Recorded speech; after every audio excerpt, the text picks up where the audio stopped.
This is our third now solo session of Magnus Archives. We're really excited to work through the individual characters one at a time. Tonight's episode is titled Shadows, and it will be with Chenoa Reed. We're really excited to have them as a member of the new group. Remember, on January 5th, the actual game itself begins, and who knows what's going to go on with that. The Magnus Archives is a horror podcast or a horror TTRPG, and because of that, I have to give you a little bit of a warning. It's a horror campaign that may contain material not suitable for all audiences. We may investigate or explore topics of deep personal fears to existential threats to humanity and everything in between, so listener discretion is advised. Let's get started with everything.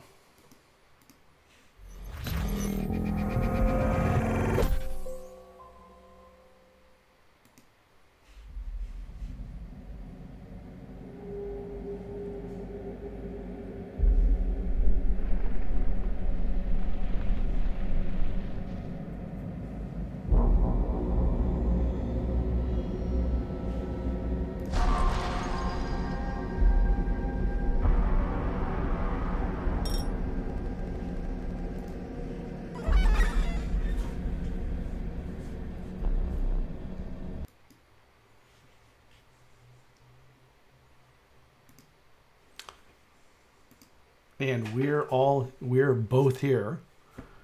You want to say hi, Satori Falke? Tell everyone who you are and where they can find you.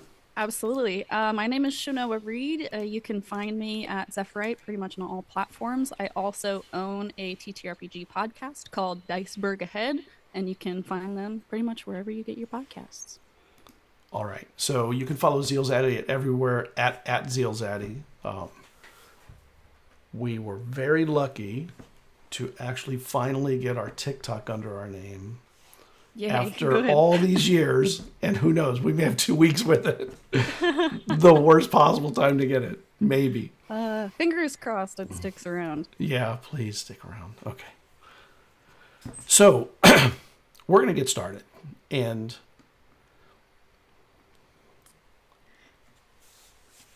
you are sitting in a salt circle in the middle of your home. You're 10 years old.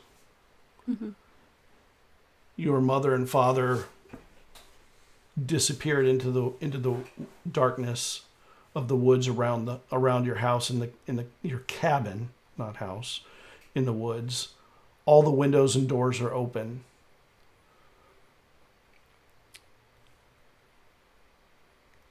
I wouldn't say left. I would maybe say drawn or taken. You're not exactly sure as you sit in this circle trembling. Your 10-year-old self is not unfamiliar with the paranormal, but you are unfamiliar with the kind of existential violence that happened here. There are things for the first time that you're noticing about the place you've been living. The paint peeling from the inside along the top edges. Only because, by the way, you have a lot of time sitting here. And the salt circle is not that wide. It's just big enough to hold you contained. You can't even lay down. I just curl up tighter as I wait. You notice along the lower boards that there are loose nails, and that there are places where little small cracks or holes would allow an insect or two through that in the cold winter if they needed it. And you see a brown hair cross the yard outside as the sun starts to creep up. And it moves towards the house. And it actually goes up onto the porch. It doesn't cross the threshold of the house, though. It just stands there, sits there. You're not sure how long it sits there, but it's not a short amount of time, especially for an animal like that that's normally pretty skittish, to sit and stare into a home. And it's definitely looking at you. I take it in. I look at it and just kind of feel the warmth of this other creature, but I remain in the circle.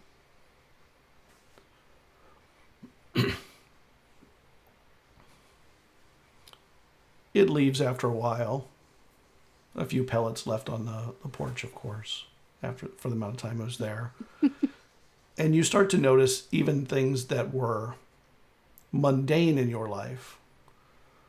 There are herbs and poultices and nutritious things left out. And for the first time, after a while, you realize that all the nutrition you get from those things comes from the death of those things. For a 10-year-old, that's kind of a crisis in thought. And there are things hanging on the walls where herbs are being dried, or plants of different kinds for medicinal or nutritious reasons. The table has food left on it. And when night arrives, the first night, your cat is knocking things around. Yeah. I didn't hear the cat. I heard things knocked around. Yeah, no, of course, right, as I start throwing stuff off. An owl lands on the sill of one of the open windows. All the windows and doors are open. You can't close them. You can't cross the salt circle. You know you can't cross that salt circle. Mm-hmm. And it sits in that windowsill for what seems like hours. It's long enough that you see the moon cross from one side of the windowsill to the other.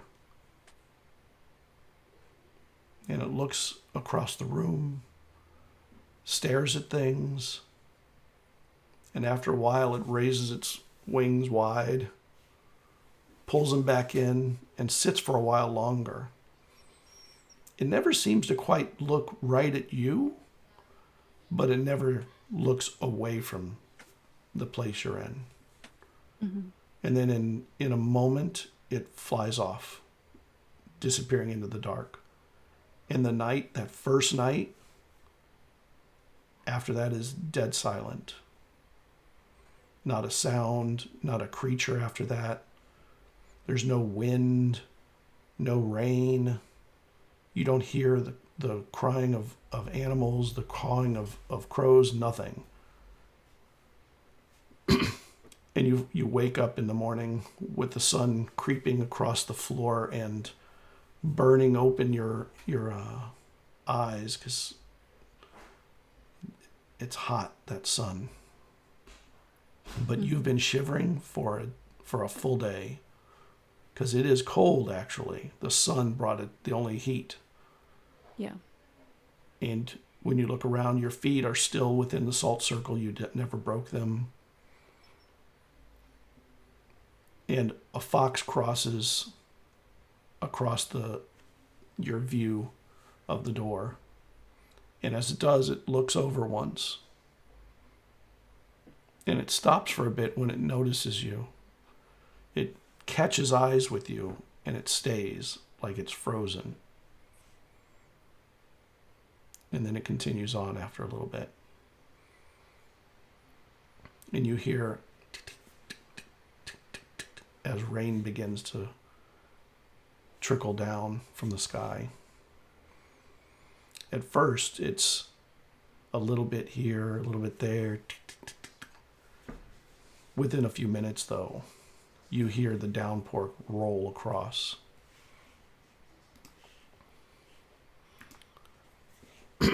And as that happens,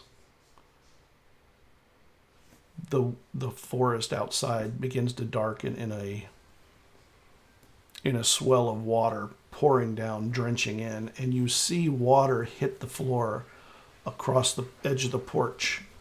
Some of it comes in the windows on the sides, And you see that there's rain coming into the home that has been yours for a long time now. Mm-hmm. And it starts to trickle down the floorboard creases between them. And over a very slow period, you see it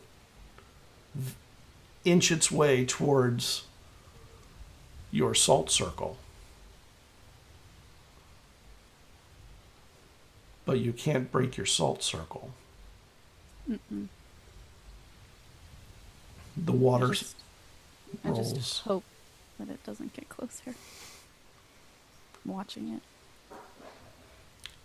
The water takes a long time to build up enough to even roll much in, and it rolls a little bit, and it rolls a little more between several of the floorboards. On one side, there was a cotton cloth that's on the floor that gathers some of the water. But even after a while, it picks up enough that a few drips start dripping from that other side. And the rain begins to subside. And the water stops 2 inches away from the edge of the salt circle. It rained for quite a long time.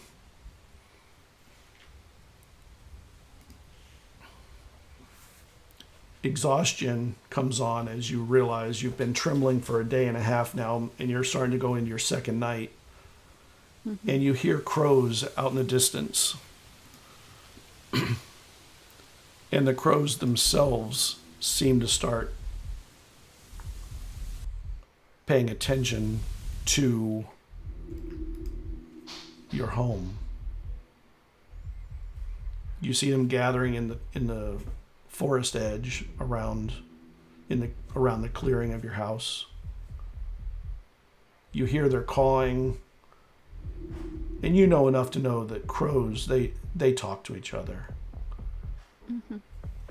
They're more capable than most of the animals you've ever met. Maybe all of the other animals you've met. And when they gather in numbers, they can be dangerous if they choose to be. And the first of them lands on the windowsill. You see it flying up and lands on the windowsill. And it looks across the room. And for the first time, something enters. It hops onto the floor and walks to within maybe a foot of your salt circle, and it turns its head sideways and looks down at it. And then it turns its head sideways and looks at you. A moment later, it hops on your table and is a little above you. Watching it intently. It's on the table, and another one lands on the windowsill to the left, and another one on the other windowsill. And a few of them come and land on your porch. They start pecking at the food stuff left on the table. And once the first piece of food is taken in and swallowed, there's a cacophony of birds that suddenly fills the windowsill and the door. And they both hop and fly into what is now just your home. But none of them cross that circle. They fly around it. They bounce off furniture trying to get to the food, but they don't cross your circle. And the one that first came in, after it ate the first piece, it never ate another piece. But it also never stopped looking at you. It stares at you for an hour.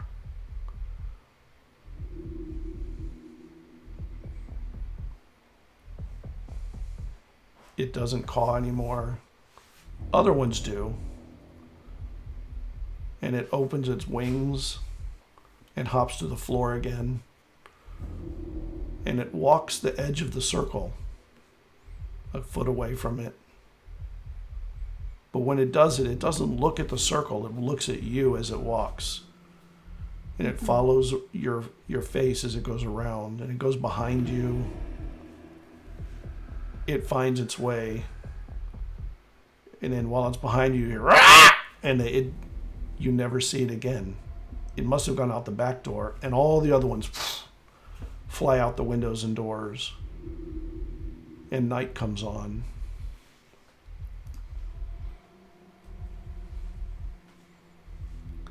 When night comes on, a fox comes up to the door, and you see it peek around the edge. Is it the same one that I saw earlier? It's the same one. It looks like the same one, a red fox. And it, after a long wait, looking and seeing if you're doing anything, it comes in and it sniffs around in the kitchen, pulls out some eggs that were left out, and breaks them on the floor and starts lapping them up, looking at you the whole time.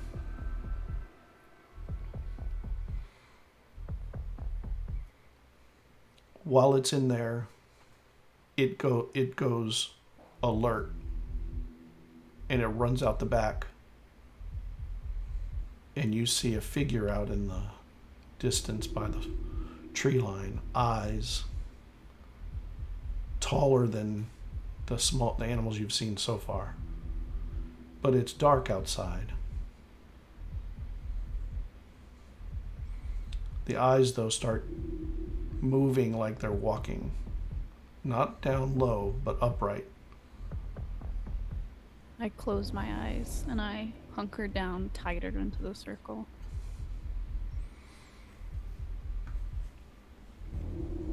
You feel a cool wind roll through, but not cool from temperature, cool from distance and from inside you, not from outside. When your eyes open the next morning, there are two people walking in. We need to get her out of here. We need to write all the notes of what's happened here. We need to get a statement from her. Get her out of there. And somebody comes over to you, bends down in front of the salt circle. I jump towards the edge and I look at them in the eyes and I say, "Don't break it." What's going to happen if I break the salt circle? They can come. They want me. They took my parents.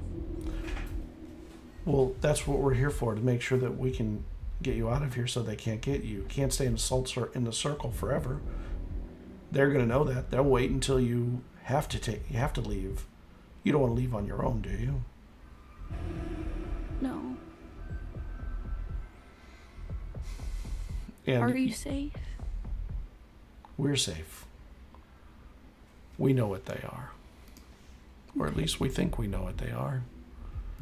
We're going to want to get a statement from you at some point about what happened. But the first thing we have to do is make you safe and get you out of here.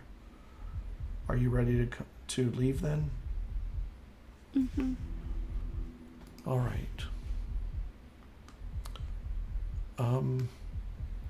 Give me 1 second. And she points over to some other people, and they come over. One of them brings a stretcher.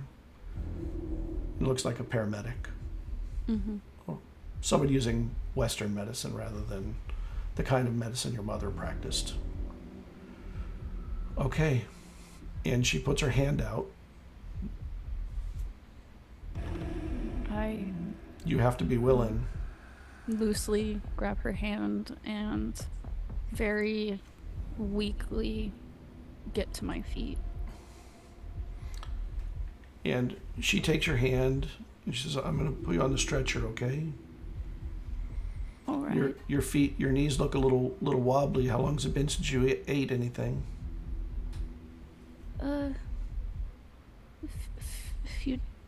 Few nights. You've been here for several nights sitting in the circle? Yeah. Okay, come on. And she puts her hand around you. Can I pick you up to put you on the stretcher? Yeah. And she reaches under your knees and lifts you and very gently puts you on the stretcher, pulls a cover over you up to, your neck or whatever, or your arms. Okay. I'm going to ride with you to the hospital. I just want to make sure that you're safe to the hospital. We want to get you checked out and make sure everything's good. And then we have to figure out what happened here, okay? All right. Will you be able to help us with that? Yeah. Okay. And you see sort of the house disappearing as they roll you to an ambulance. There's several cars out here. One of them is a police car with a siren. Not a siren, but a light flashing in the dash. And the person that she was speaking to gets in one of the cars, and she gets into the ambulance with you and rides with you to the hospital. She never lets your hand go, though, while you're in the ambulance. Even when you're walking in the stretcher, she keeps it there, and it's warm, and she seems comforting and genuine. Mm-hmm. I watch the tree line as I'm escorted out. Do I see anything watching? When you get to the hospital,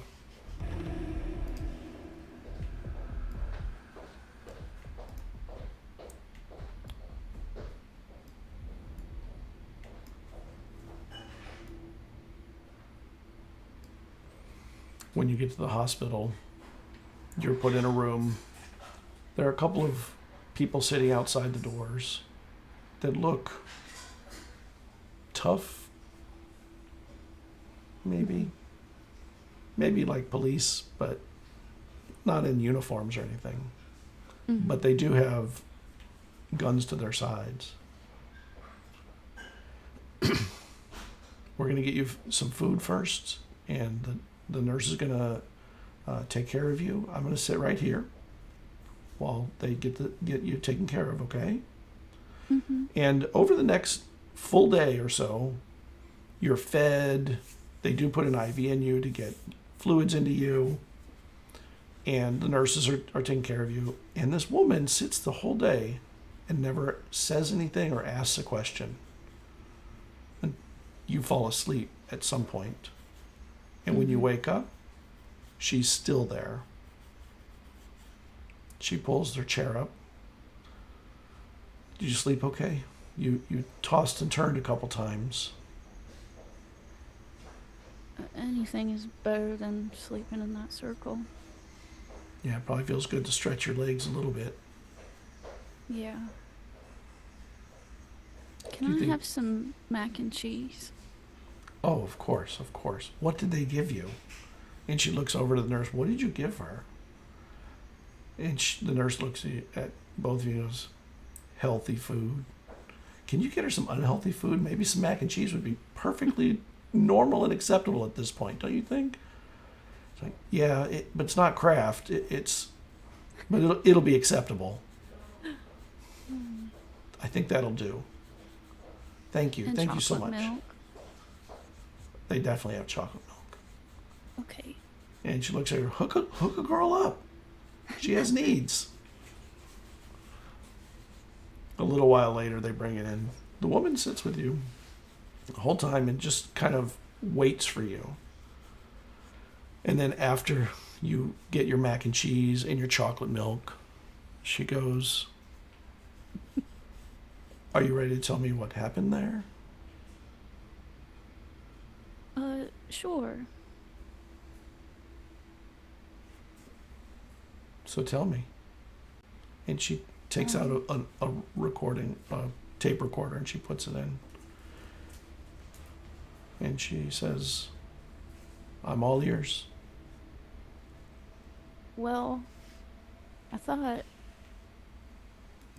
it was pulling up my notes just in case. Just in case.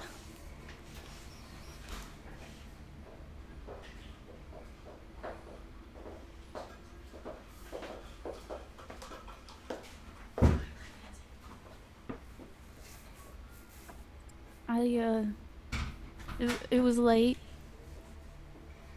and I thought my mom, she wanted me to go out into the woods.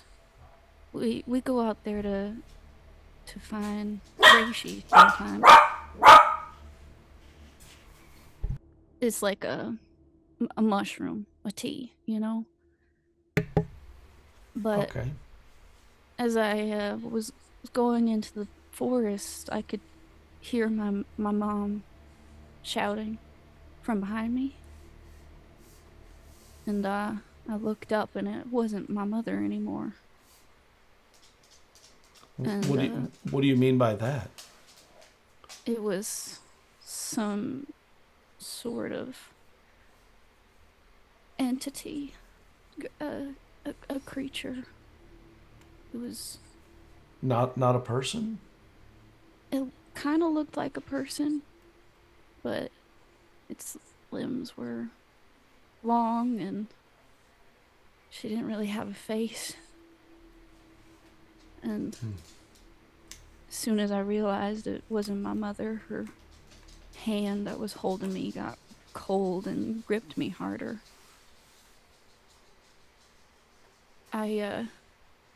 My dad started running towards me to get me away from this thing. And even though it didn't have a face, the red eyes, I feel like, pierced me deep. But as soon as I got to the house, my mom drew that salt circle and she told me not to leave, and I knew that I couldn't leave. And then she went out after my dad, and I could hear screams and my parents telling me to come out of the circle, to come into the forest. But I didn't believe them because she told me not to leave. And then it was quiet and dark and cold. And they didn't come back. Did they come get you? We got a message from the sheriff who had gotten a message from your father, and it was cryptic, but it called for help beyond the police. And luckily, the sheriff there knew of us and found who to call, and we went out with him. And we found you, but it was more difficult to find than we anticipated. The roads had gotten very muddy. The night was just the darkest night. It was like there was no moon, but there was a moon. Mm-hmm. And I can't tell you how many times we drove around a road that not supposed to be in a circle, but came out the other side like we went in a circle. So whatever was happening, something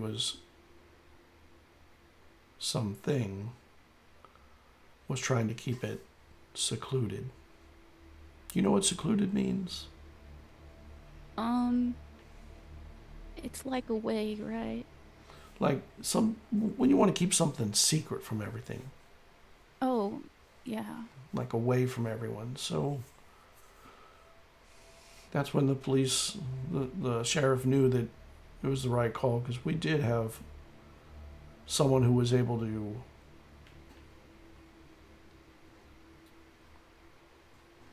understand where to turn correctly to get in. And once we were here, we saw you right almost immediately. You in your cabin there. Did they say anything else when they went? Your parents? Or were they just gone? Well, there were the voices, but I don't know if it was them.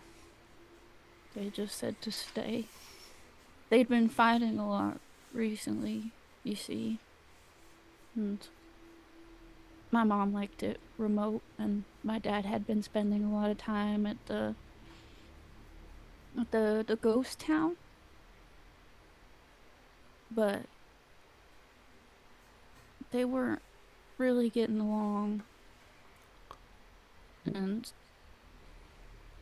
I was getting angry too, and my mother said that I was acting out, and I don't know. When you say ghost town, you mean Elkmont? Yeah.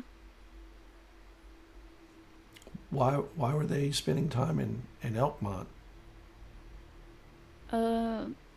My dad and my mom, they were investigating the stories there. Really? Yeah. Did they do that for a purpose? Was there family members or something that got lost in there when the ghost town disappeared? Did they write books or something? They have tapes. My dad had a journal. He wrote a lot, and he was really interested in the spooky things, like Bigfoot. He told me about those, or the things, that are big and furry. Yeah.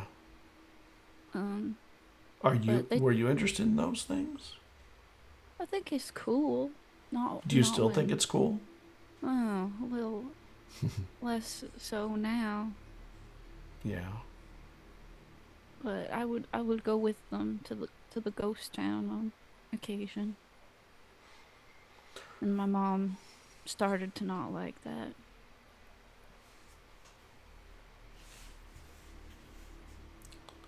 And she continues asking you a few more questions here and there, but she lets you kind of rest. You fall asleep after a while, and over the next couple of days, other people come and start to meet you. And she, for the first time, steps out of the room, comes back a little bit later, and over time, you realize that life is about to change for you. Mm-hmm. The Department of Children and Families starts talking to you about a new home for you with your aunt in Tennessee. And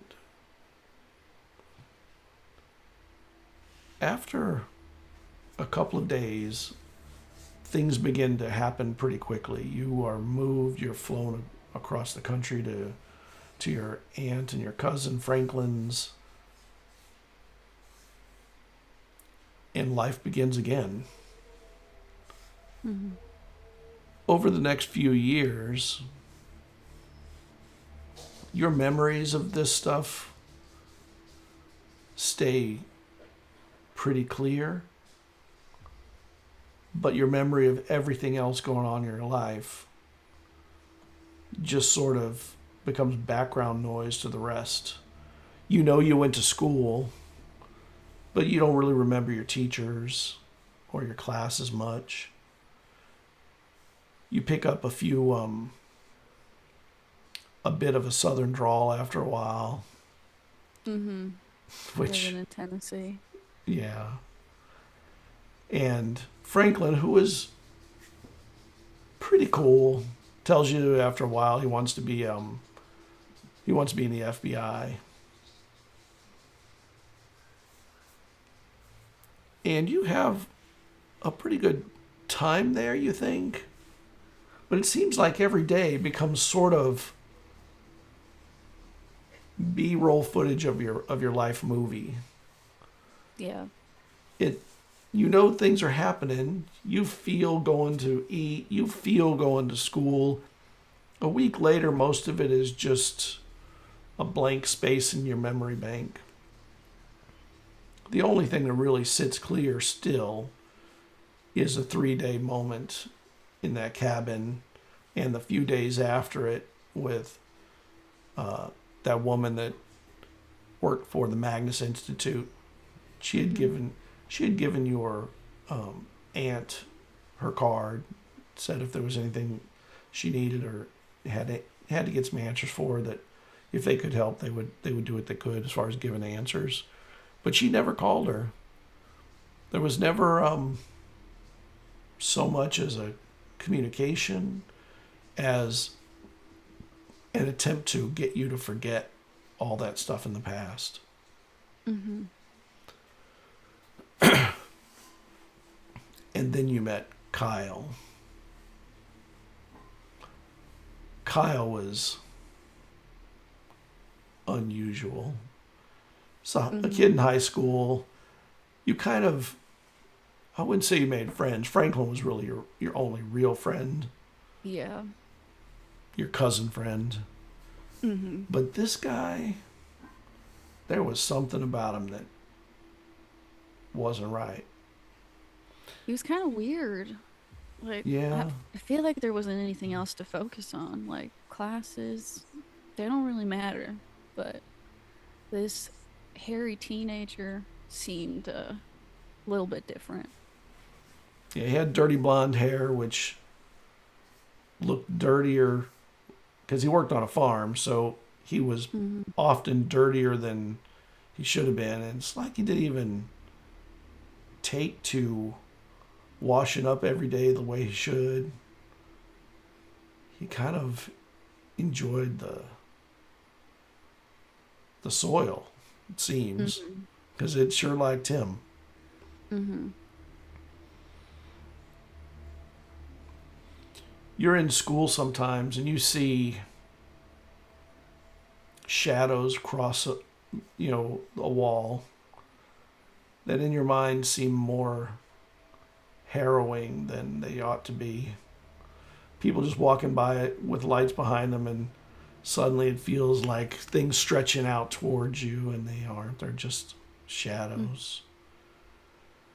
You hear the sounds of people walking in the hall, and sometimes they go quiet, almost like they're trying to sneak. But it's not really that. It's probably just in your head, not that other stuff. Yeah, I feel like I know. And it's late one night, and you open your eyes. You're awakened by a sound outside. And when your eyes open, you see on the wall the shadows that are very clearly those of long-armed claws and a bent frame crossing the light. And there's just enough light outside the window to maybe make that shape, if there's a danger there. Mm-hmm. I look at it, eyes wide open, and I just say with full confidence, "You're not supposed to be here." And a car light passes by, and in that car light the shadow disappears, and there's nothing there again. Just night.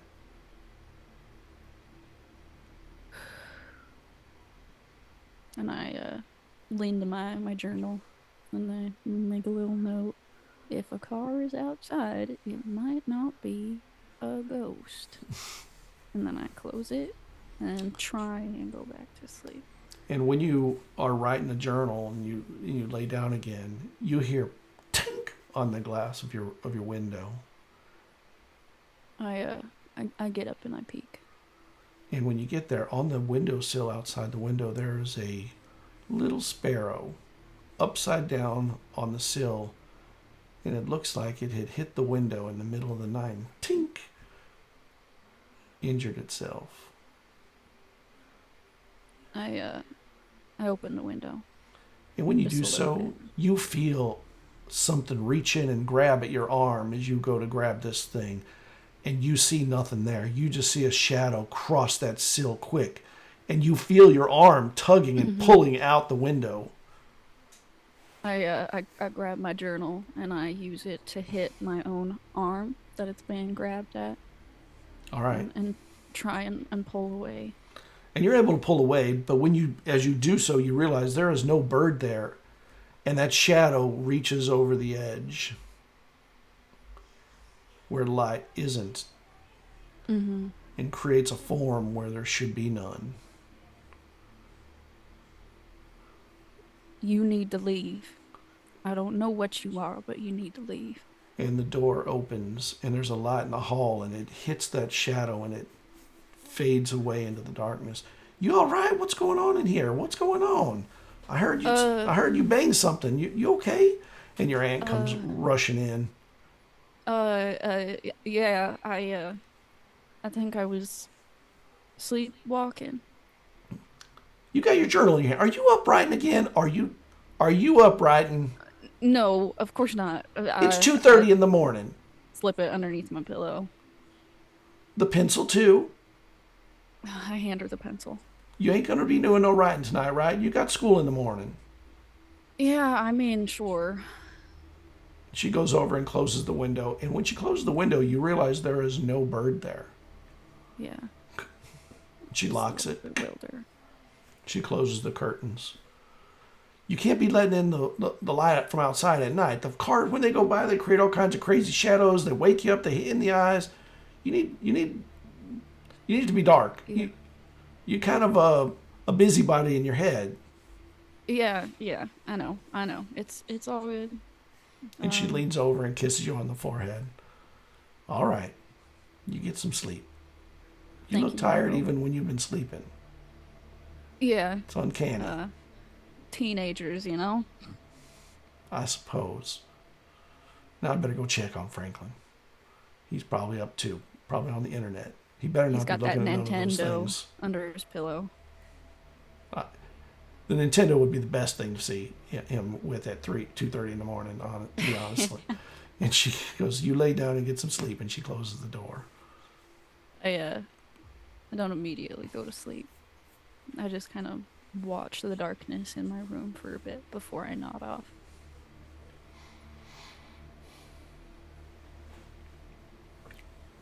You wake up in the morning and you're definitely a little tired. Mm-hmm. But you got some sleep, finally. Or a second time. School. Yeah. School. You are going to school, and the way you normally go in, you go in one of the back doors rather than the front door is closed. So you're going to have to go around to the front. And, it's kind of a path around the school to get around there. And you are crossing along the fence line, and you hear just somebody crying or something. Mm-hmm. I look over to Franklin and I'm like, you hear that? Franklin is behind a little further than that, not up with you. And I turn around and I notice he's been lagging. And I'm like, what the heck? What? Do you hear that? Hear what? I go and follow the sound. And you go, there's a little cut into the fence where there's like an electrical box, where like things are brought into school. And sitting on that is Kyle. And you can see tears are running down his face. And he opens his eyes when he sees you, and he turns away. And he like wipes his eyes and his face down. Mm-hmm. Go and get out of here. And Franklin sees the two of you. Yeah, I shoot Franklin a look from the distance of like, it's the werewolf boy. And then I turn back around and I'm like, Kyle, are you all right? I'm all right. What are you doing going around this way? The school opening's the other side. What I are you like to doing go in here? this way. It's all right. Did something happen? You I need ain't me to no. go beat somebody up? I heard you. I ain't no fucking werewolf boy. I don't know where you get that shit. I just work on a farm. I'm dirty. So what? Half people I in don't this know. county are sitting in dirt all the time, digging and whatever. You should take it as a compliment. You're really good at wrestling. I don't know if that's a compliment. I think that's a backhanded compliment. Sure, I'm good at wrestling, but you see me in a different way, and I can tell by the way you look at me sometimes that you think something worse of me than others. Most people just think I'm dirty. You think I'm nasty or something. Interesting. What? Interesting in a light. Different. It's I'm not not. necessarily bad. I ain't interested. I'm just a farmer. Tell me one interesting thing. I'm sure you can find something. You find me interesting. That's interesting. I'll take it. And I sit next to him, like on the ground. And he chokes. He like surprised. Mm-hmm. Um, you ain't scared of the werewolf boy? No, I'm not scared of the werewolf boy. Oh, it ain't no full moon. It's daytime, so I guess you're safe. Yeah, don't get your claws out on me, Kyle. Um, Are you crying because I was making fun of you? Or is somebody else on your nerves today? I don't care if you're making fun of me. I don't care what anybody says about me. Why are you You, crying? I'm not crying. I was just thinking. It sure hell looks like you're crying. That's all right. I won't tell anybody, but if you need to vent a little bit, I'm here. I mean, Franklin's over there. I'm sure he can't really hear you. Why would I vent to you? You're the one that's always like talking shit about me. That's up to you, man. Why? You don't Why'd have you to even vent with me. stop? Why'd you stop to talk to me? I'm a little surprised that you weren't mean or cruel or nothing for the first time. Actually, I don't think you've been cruel to me. You just talk behind my back is all, which is not a kindly thing to do. I just think you're interesting, all right? You're a little hairy. That's normal. Kind of a werewolfy thing going on. Pretty strong. I've And got you my s- theories. and you smell for the first time you realize there's a strong smell of alcohol on him. Mm. And you know what, man? If you need to have a good time or something, like I don't mind hanging out with you. As long as you don't mind me poking fun at you a little bit, we could be friends if you want. I just Friends. I don't like people. What do we got in common to talk about? You don't know anything about farming, I don't think, and I don't know anything about what's Franklin do? Beating people up. I don't know anything about that. Oh, I do in wrestling, but that's He different. wants to be a cop. Yeah. Well, that makes sense. He's kind of an idiot like that. Well, you like the wilderness, right? Rural and all. I Sure, like the woods. sure. Hunting for mushrooms. Well, hunting for hunting for things to eat, Well, not yeah, mushrooms for okay. me. Yeah. Do you eat meat? Are you Yeah, I a eat meat. vegan or some shit like that? No, I'm not some sort of vegan pansy or something or other. Okay. Do you? Uh, uh, something did happen that has weirded me out, and you caught me in thought about it. I kind of blacked out last night, and I mean I went out drinking by myself, and then I kind of woke up in the fields at my pappy's farm, And I was shit, you're gonna think I'm a fucking werewolf. I mean, probably. There's not really anything they can do to change my mind. I woke up naked. Okay, listen. That could be a werewolf thing, or that could just be a drunk It thing. ain't no fucking werewolf thing. I just woke up naked and I was drinking, that's all. And I just ended up on the farm. I mean, I live on a farm. But I was in a lot of pain or something. Like, my body was hurting. It's like I got in a fight. Are you sure you're not a werewolf? I'm sure I'm not a werewolf. I think I'm just maybe drinking a little too hard. I think you partied a little bit too much there, Kyle. I won't tell anybody, I promise. But maybe you should, like, lay off for a little bit. Take a break from it, you know, man. That shit can get scary sometimes. Yeah. It ain't the first time that I blacked out. That's what's been making me, like, really weirding me out about all this. I've been blacking out every couple weeks, month maybe. From drinking? Were you drinking every time? I'm drinking every day mostly.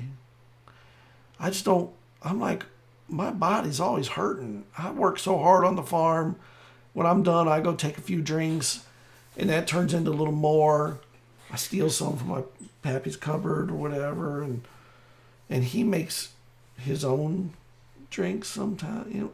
Well, you can't say nothing to the police about that, please. Don't tell I'm not my gonna. pappy. I'm not a snitch.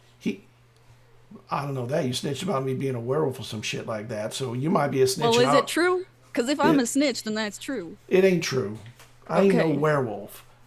But I am drinking too hard, and I'm blacking out and waking up in weird places, mostly without most of my clothes or all of my clothes, and sore and hurting and bruised and. Am I gonna have to be your AA sponsor, Kyle? Oh hell no! I ain't going to AA. I don't want to stop drinking. Like on the deal. Oh, you don't want to stop? Okay. Why would I stop drinking? Because you're blacking out, Kyle. Oh, shit. Yeah, but if I stop drinking, I got to think about all the shit going on in my life. I don't want to be stuck on a fucking farm for my whole life. I hate farms. Dude, you're a wrestler. You can get scholarships for that kind of stuff. Make that your goal to get out of here. Nobody wants to stay in Chattanooga all their life. You can make a living from wrestling? You mean like on TV? You mean the TV dudes in costumes? Yeah. If you want to be in costume. Oh, shit. Also MMA. I could be like the werewolf as a wrestler. That's marketing. Oh my God. But you need to cut that. You know what? I don't think I hate you no more. Okay, good. I'm still going to call you a werewolf, though.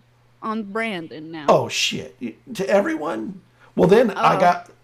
You know what? I got to get a costume that has like... We don't use costumes in wrestling at school. It's Greek wrestling and shit. It's mostly just hugging and loving on each other until someone taps out. Yeah, there's MMA places you can get into. WWE, something or other. The W could stand for werewolf. I mean, werewolf wrestling. I gotta get to class. You gotta get to class. Give me your flask first. What? Give me your flask. You gotta cut that shit out right now. You got it on you, don't you? Yeah. How'd you know that? Because you're an alcoholic. I'm not an alcoholic. I'm just drinking a little too much right now. And he takes his flask out and he opens it up, takes a swig, pours the rest out. That. He pours the rest out and gives you. Go ahead, take my flask. Fuck you. Right. I stand up and I give him a pat on the back. We're gonna hang out sometimes. That sounds good, werewolf boy. I might even clean up one of these days. Yeah. Probably not. You should. I gotta get to class. And he like wipes his face like, do I look like I've been crying still or some shit like that? Nah, you're good, man. All right. All right. And he heads into class. Were you coming? Yeah. Are you okay walking to class into the school with me, or will you be embarrassed? Yeah, I don't care. Okay, let's go. And Who's gonna notice, Franklin? He's already left, probably. He's like, I'm over it. Yeah. Well, Franklin kind of went past. He saw you were talking and was like, Yeah. he just went past. Mm-hmm. Sounds like Franklin. Y'all head into the school. And when you get to the corner where you both turn, he goes, you know what? Thank you for stopping for a moment. I never had anybody to talk to about nothing. And it's, oh shit, what are you doing to me? And he turns and starts walking the other way. I just start laughing as he's walking away. You go to class, finish the day. Mm-hmm. And when you get out of class, he's kind of waiting at the gate, the exit of the school. Mm-hmm. I can walk you halfway to your house. I got to turn right on Clewiston and then head to the farm. And then Franklin shows up as you're talking. Mm-hmm. Well, sounds good to me. Hey, Franklin. And Franklin looks at him and looks at you. Hey, Kyle. We're cool, use a Franklin. shower. It's all good. Kyle, you could use a shower. Yeah, I know. Fuck you. I can use a shower. I don't give a shit. You don't give a shit either. Don't worry. One of these days you'll probably be busting me for something fun. Yep. I probably will. Franklin, if you have an issue, just walk upwind. And he walks with you and Franklin. And he gets to Clewiston. He's like, all right, I got to head this way. Mm-hmm. I'll talk to y'all later. Sounds good. I'll hold you accountable, by the way. Oh, no. And you leave. You're walking with Franklin, right? Like, what happened? Oh, He's sweet on you. Some issues. He's sweet on you or something, right? You know that, right? Probably. Probably because you're the first girl that's ever talked to him in his whole fucking life. I mean, I still think he's a werewolf, but... Oh, for certain. I can't wait. I'm going to have silver bullets one of these days. I'm making sure that we'll be all safe. Heck, I want to see what happens when you shoot a werewolf with a silver bullet. But, yeah, that was a good one, Franklin. But, if I can help Kyle realize his potential as a wrestler and get him out of Chattanooga, then I know at least I can get out of Chattanooga. And you spend time over for the rest of the school year with Kyle and Franklin. And Kyle still has blackout moments. And it seems like it even happens sometimes when he's not drinking. He's still drinking, by the way. But he doesn't have a flask. He just carries bottles or puts them in big gulp cups. Puts it in big gulp cups with a little Sprite or something so it looks like a regular soda pop. Or as they say there, dope. That's what they call pop or soda. Mm-hmm. Yeah. And my pa said I'll have you come by and have some food with the family one time. I was telling him about you. I don't know. You don't need to come. It's not a big deal. I'll go. I don't mind. It's a dirty ass farm. I just gotta make sure it's so cool with my aunt. She's a little bit overprotective. Yeah, I know her. Yeah, everybody knows everybody. Yeah. I mean, it's what happens when you live in a town of 200 people. It's bigger than that, by the way. It just feels like that when you're in high school. Yeah, no, I don't mind. I'll go if you want me to. Oh, I don't care what you do. You can do whatever you want to do. If you want to come, you can come. My God, I'm not Kyle, inviting do you want me to go or not? Sure, come. Okay, then I will. All right. You're so difficult sometimes. You're difficult? What do you mean? You're fucking difficult. I know. Jesus Christ, Kyle. And in the next couple of days, a time is set, on the weekend on a Friday night. Mm-hmm. and you have to get approval from your aunt, of course. Yeah, and she thinks it's probably a date or something. She's like, isn't that the one you keep calling the werewolf? Yeah, Is he a werewolf? I don't know, maybe. Then why would you go at night? Have you even checked the moon count, the lunar calendar? Is it like a full moon or some shit? I She doesn't pretend to say look shit. out the window. Or sometime.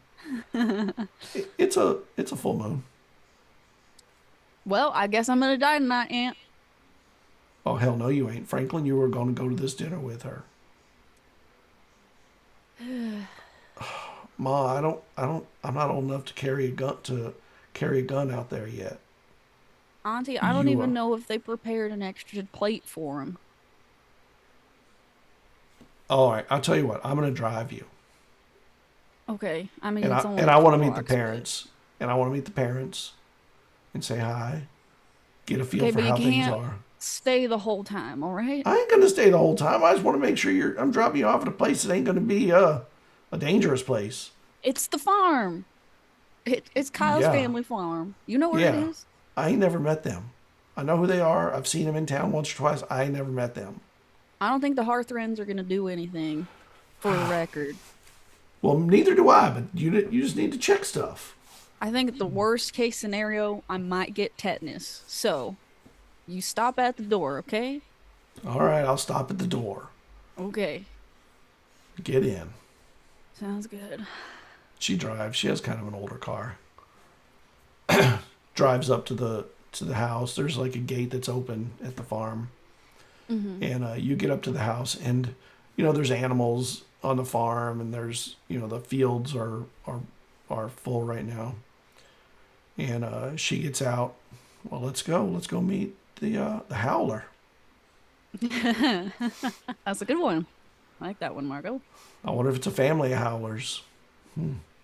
If it's true, then I'm screwed. Don't say things like that. I'm sorry. I don't want to make you worry. I understand. I understand. I'm already At the worried door. enough. At the door. And she knocks hard.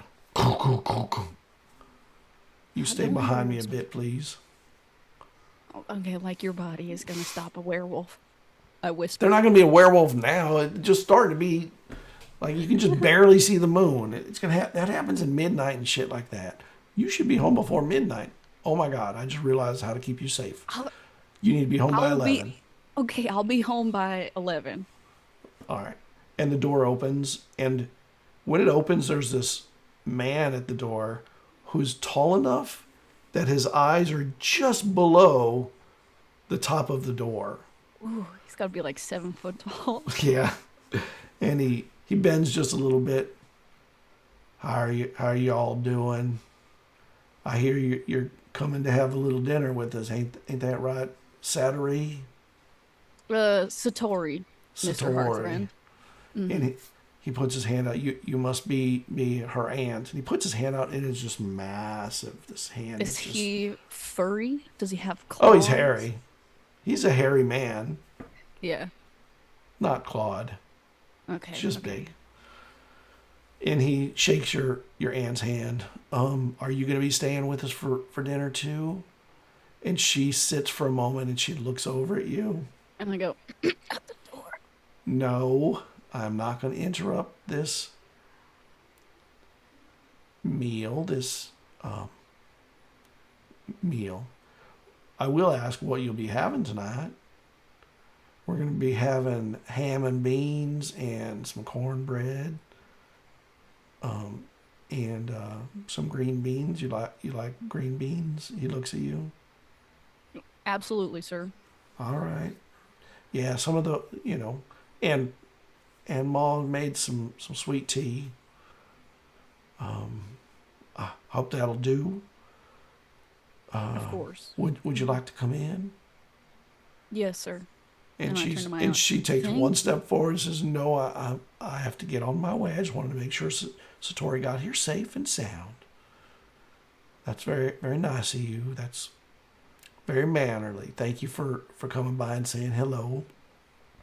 Do we have your phone number? And he looks back. Do we have their phone number? No, we ain't got it. You need to get that. And he goes, I can give me it. a I can give it. And he reaches over to a little table and he opens the drawer. Very kind of calm and slow person. He takes out a paper and pen, like a post-it note and pen, not a post-it note, an index card. Says, can you please write it on here, please? Make sure that we got that. I write it down. He tucks it into the drawer, puts the pen back, closes the drawer.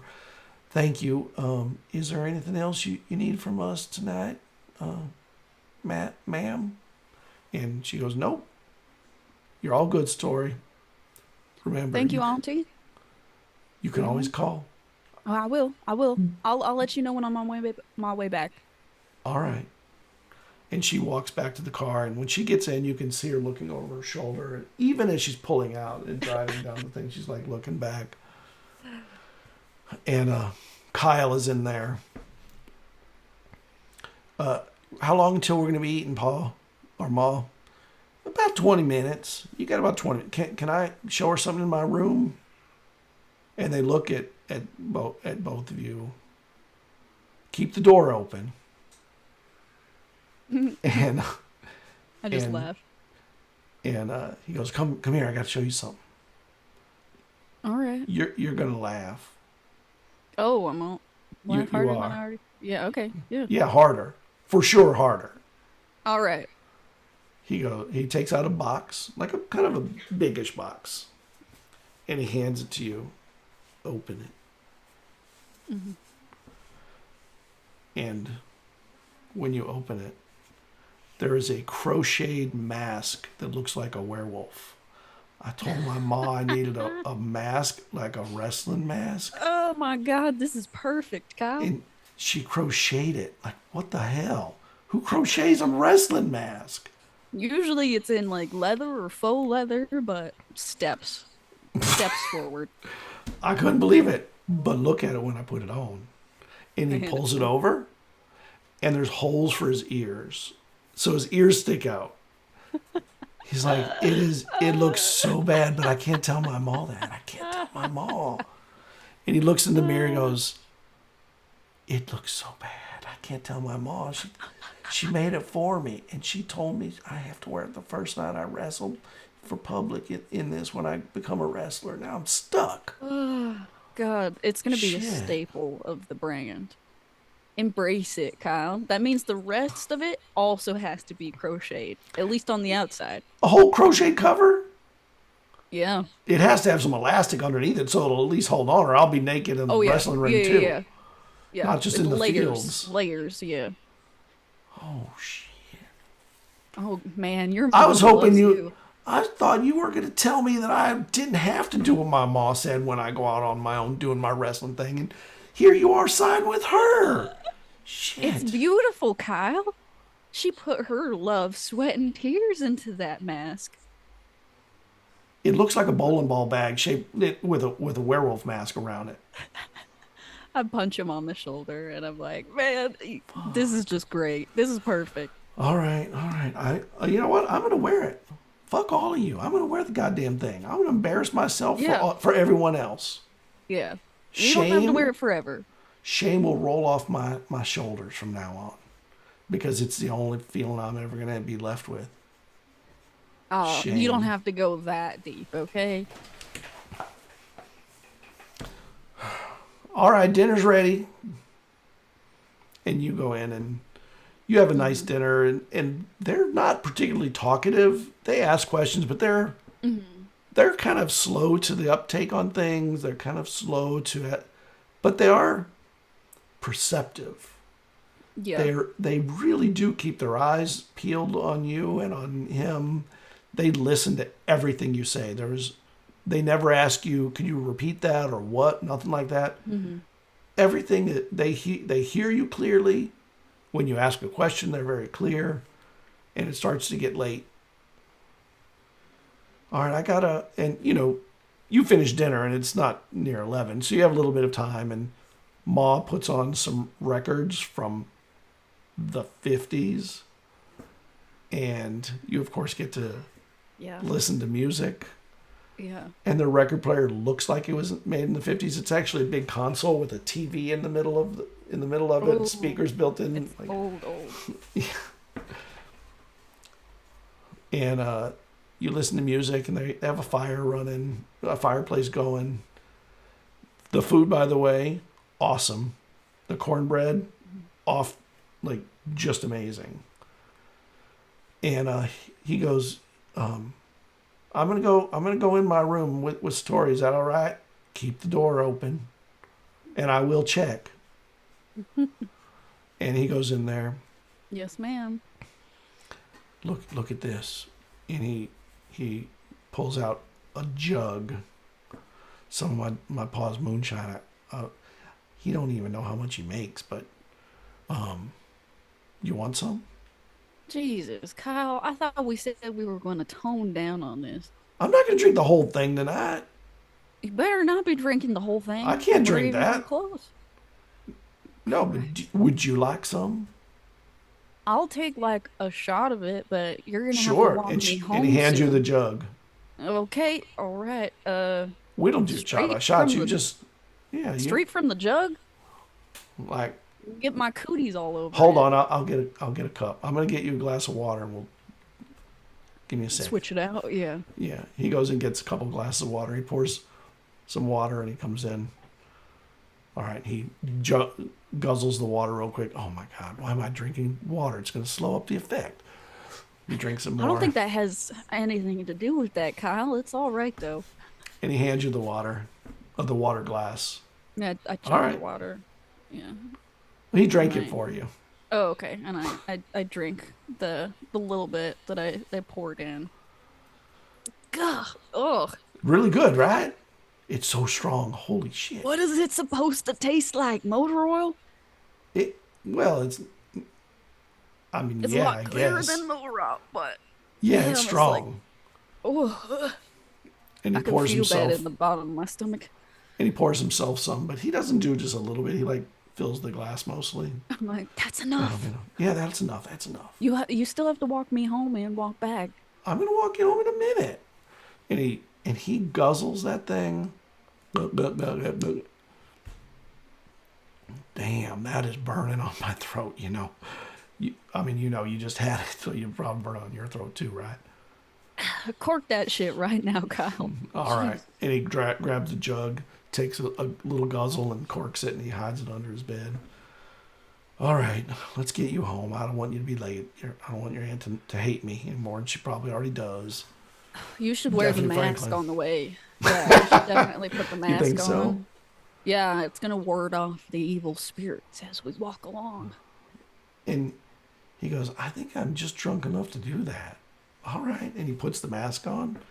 Shit, this is strong. And he walks out of the living room and goes, Ma, what do you think? And she just busts out laughing like, you look like a professional wrestler. Oh my gosh, you're going to be on TV soon. Oh, yeah. Oh, yeah. Congratulations. I ain't never seen anybody be able to push him to do something stupid. Properly. He does a lot of that himself. He just needs a slight nudge. Next time you have to tell me some of the stories about his stupidity. Sure. Don't worry. Great. I know some of them. And they get up. It was really nice to meet you, Satori. Really nice to meet you, Satori. Ma'am, sir. Pleasure breaking bread with you, and maybe next time your aunt and your cousin could come and we could do it all together. They seem like right nice people. Yeah, I can invite them next time if you want. And he puts his hand out to shake your hand. I extend my hand. And his wife's like, are you kidding me? And she comes over and she gives you a hug. We are huggers. We are in Tennessee. Oh, yeah. Little awkward pat on the back. Right. You don't have to hug him. It's too hard to hug him anyway. It's going to hurt his back. It's got too far to reach. If you were a little taller, maybe. Well, you get back right after, all right? All right, Ma. I just want to make sure she gets home okay. I understand. I know what it means to... Well, you have a good walk. Thank you, ma'am. Have a good night. And you get out, and the moon is a full moon. It's a little dark, but the moon is bringing enough light that the walk is not too treacherous. And he's like, and you get, almost at the end of his road, and he goes, hold on a second. And he leans on the post like, oh, I may throw up or something. I think I drank a little too much. I told you. Jesus Christ, Kyle. Do you need to go back home? I'll be okay if I walk the rest of the way. Besides, what if you're turning into a werewolf? It is a full moon. Well, you wouldn't know. I'm wearing the mask. Oh, you're right. I may already be a werewolf underneath. And as he is, his arm bends. Like weirdly. Whoa. Did that hurt? Oh, yeah, I don't know. I'm a little sore already. Let's go. Let's get you home. And he starts walking with you. And I keep a deadly stare on him, like a side eye as we're walking. Yeah, and he's walking, and he's got kind of his walk sort of slows into changes to more of a low gait, like a swishing kind of a walk.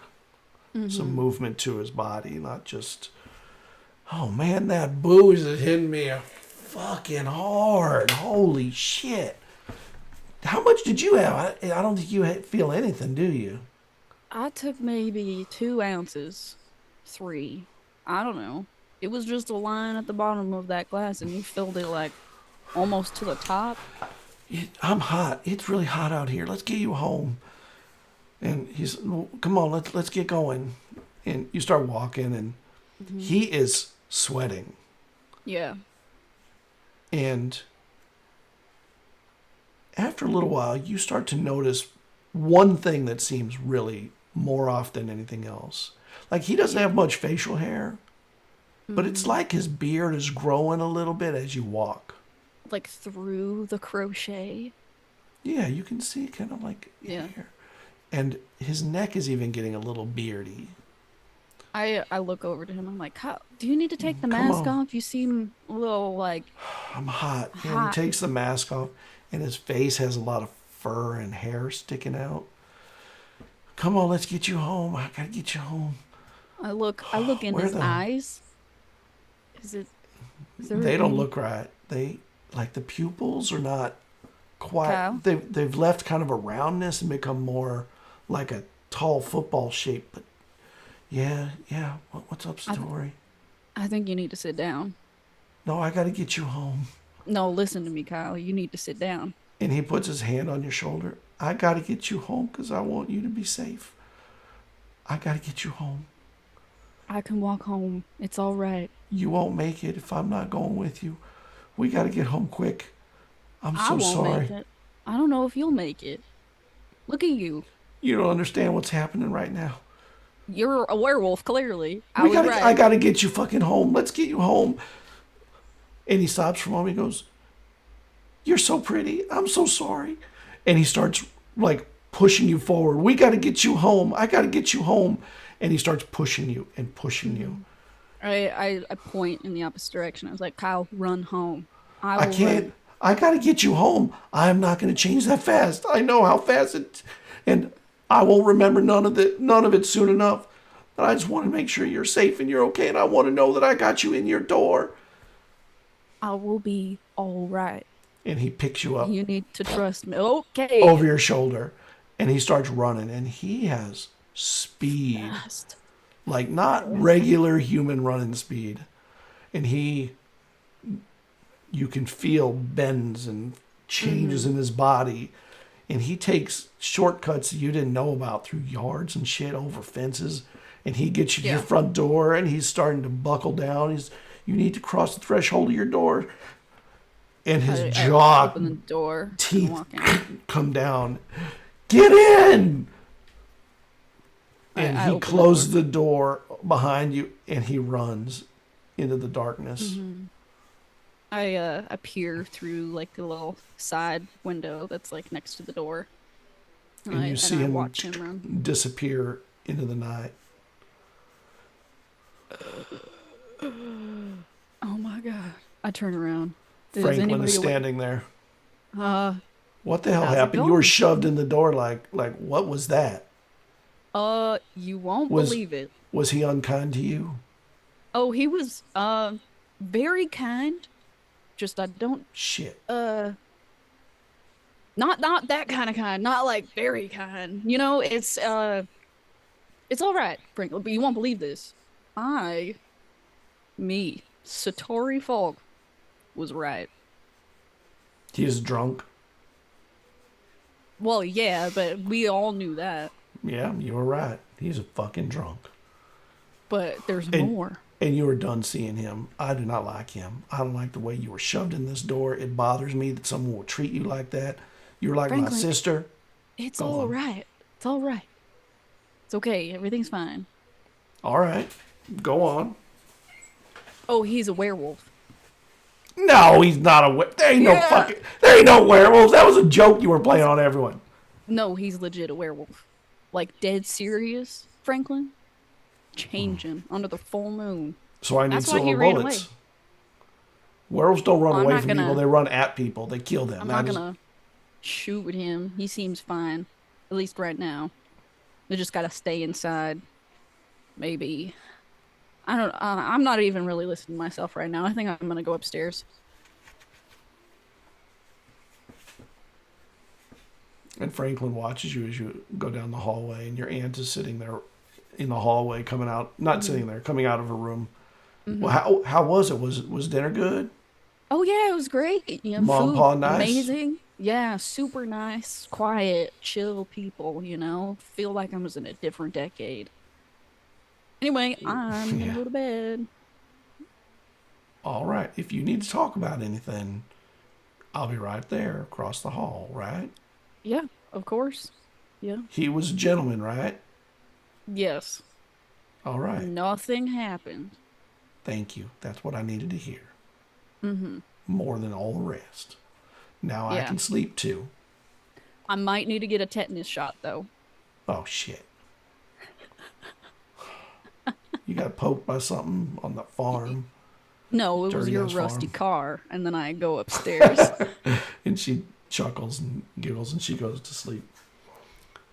Kyle, after that, disappears. Mm-hmm. You don't see him come to school again. His parents don't know what happened to him. And for several years, nobody hears from him. I mean, it's the talk of the town for a little while. But they all start saying, you were right. They start believing you. Oh, dang it. They're like, she probably was right. He probably was. I definitely like walk by the branch on occasion and just kind of watch through the fields and see. Sometimes if I you ever see anything. the parents are sometimes out there and they don't wave to you. They just look at you as you go by the street, and then turn away from you and go do their work. Mm-hmm. Years later, Franklin is in the FBI. You have joined the Magnus Institute in Buffalo, Mm-hmm. Yeah. and you hear there is an opening in Miami that they need someone with the kind of expertise you have, Yeah. and you get a call. Sienna Huxley calls you. This is Sienna Huxley. I'd like to talk to you, Satori. Yeah, that's me. We have an opening here for someone in our field operations, and we'd be interested in maybe getting a transfer from you if you'd be interested in moving down. There's Yeah. I've been stationary for a while, so I wouldn't mind, going out and helping. Tell me a little bit about the headquarters. Is this a newer thing? Reestablishing? no, we've had an office for a while, but most of the Magnus Institute offices operate mostly independently and don't do a lot of information sharing unless it's on a need to know basis, as a way to protect the integrity of the investigations in each location. Of course. And you go over this long phone call, an invite to Miami. Eventually, you find your way there. And on your first day, you get to the building and you realize this building is really old. It's a beautiful building, though. It's called Edsel's South Beach. And it's a hotel and office building, and they use about a half or a little less than half of the third floor. It's the kind of old building that has a gate to the elevator, like a gate that pulls open and the elevator opens, and there's actually a doorman operating the elevator for people. But there's only one working elevator for guests and one for the staff of 6 elevators. There's one of each. So maintenance may be an issue. And I think this is where we'll break. And we will join you again on January 5th with your co-workers for the first Magnus Archives episode. I'm so excited to be together with everybody. It was a lot of fun playing with the background you had. It's so cool. Thank you. We'll see everybody on, what is it, a week from tomorrow? So 8 days. Please, everybody, join us then. And as a matter of fact, a week from today. It's Sunday, right? Oh, today, you're right. Today's Sunday. Yes, a week from today. So we have one more solo episode tomorrow and one more on the 3rd. And then everything starts on the 5th. Thank you, everybody, for joining us in chat. We will see you in a week. Have a good night. Thank Bye. you. Good night.